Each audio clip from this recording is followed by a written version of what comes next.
I think everyone that's standing up for Chinese Communist parties should be looked into. Yes, I question her either loyalty or competence. If she doesn't realize what's going on, then she's totally out of touch with one of her core constituencies. I think she has drug along the other Chinese American members to sign this letter, but I do think she's the ringleader, and I'm really disappointed and shocked that someone like Judy Chu would have a security clearance and be entitled to confidential intelligence briefings until this is figured out. Well, she's entitled more than confidential. Trust me. She's at secret and top secret. Trevor Loudon, not only should we call everybody into question, and this is not racist, we're going for the Americans. We're going for the Americans that are backing this play up. And Judy Chu is an American. She was born here. She's a Chinese American. But hey, I founded the organization that is essentially the government in opposition trying to take down the CCP. So you're not going to run the racist trap on us. That is nonsense. Tell me about Judy Chu, though. How questionable is she in her judgment and her loyalty, sir? Well, Judy Chu spent many years in the Maoist student movement. She spent about 20 years actively involved with people in the Communist Workers' Party, which was a pro-Chinese, pro-North Korean militant party. They dissolved in the late 80s. They moved into the Democratic Party, but Judy Chu continued to work with those people like Kent Wong, like Jean Quan, like Jose Calderon, right up to the present day. She is also involved with the Committee of 100, which is, I would say, the leading Chinese influence operation in the country, directly linked to the Communist Party of China's international work front. It's the main propaganda front, the main influence operation front of the Communist Party of China. She has used that position to defend several Chinese spies in this country. She's used that position to go after alleged racism in the military, sexism in the military.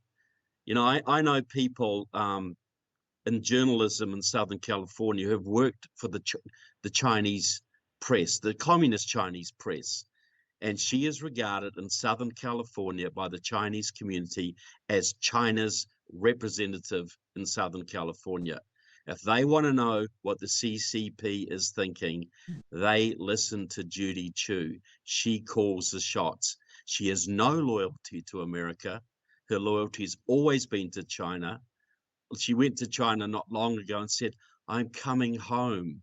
You know, she had a little CCP flag right next to her. She has been intimately involved with the Communist Party of China since she was a teenager, and she still is. The CCP, what they tried, that's why they got the police stations. Their whole thing is to harass and threaten people who escaped from mainland China or people who have been here for several generations of actually coming forward and putting up a take down the CCP movement. This is one of the reasons they infiltrated so many of the groups out of Tiananmen Square. It's the reason the Tiananmen Square movement kind of died out. The CCP has, and they intimidate. This is the police stations. They're watching you in the neighborhoods.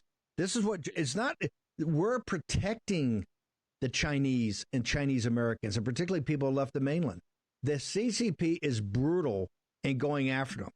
Tell me about Judy Chu. When you say that she's kind of the mouthpiece for the CCP, and the journalists in Southern California say, hey, if we want to know what the CCP's latest line of thought is, we listen to Judy. What do you mean by that?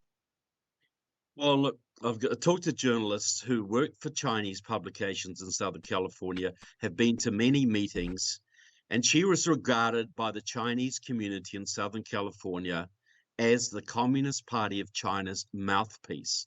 She is like the governor of Southern California over that community, much like the late Rose Pak was the sort of CCP's mouthpiece, the guardian of CCP's influence in San Francisco.